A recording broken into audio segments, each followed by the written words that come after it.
Hello guys, ఎక్కడున్నా అని చూస్తున్నారా? నేనైతే ట్రైన్లో ఉన్నాను. After 3.5 months I'm going home guys.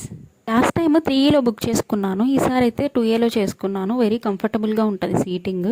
So నా ట్రైన్ వచ్చేసి 9 o'clock ఉన్నింది నైట్. అందుకే ఎక్కగానే ఫస్ట్ డిన్నర్ అయితే చేస్తున్నాను.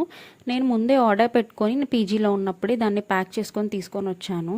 డిన్నర్కి వచ్చేసి ఘీ పుల్కా అండ్ రాజ్మా కర్రీ అయితే తెచ్చుకున్నాను. చాలా టేస్టీగా ఉన్నింది. ఇంకా ఫాస్ట్గా తినేసి అయితే వాటర్ తాగేసాను. బికాజ్ ఇట్స్ వెరీ లేట్, అక్కడ వాకింగ్ చేయడానికి కూడా ఉండదు కాబట్టి డైజెషన్కి కొంచెం ప్రాబ్లం అవుతుందని ఫాస్ట్గా తినేసి ఇంకా హెయిర్ అయితే టై చేసేసుకున్నాను. చాలా టైట్గా ఉన్నాను, ఎందుకంటే నాకు స్టేషన్ రావడానికి చాలా టైం పట్టింది. అందుకనేసి వెంటనే పడుకునేసాను. It's morning guys. 8 o'clockకి లేచాను. నేను దిగేది వచ్చేసి 8:30కి. లైట్గా చినుకులు అయితే పడడం స్టార్ట్ అయ్యాయి. ఇంకా నా తమ్ముడు వచ్చాను నన్ను తీసుకెళ్ళడానికి ఇంటికి. వీకెండ్ కదా, వాడు కూడా ఇంటికి వస్తున్నాడు, మా పిన్ని వాళ్ళ అబ్బాయి. That's it guys. Do subscribe for more videos. Bye.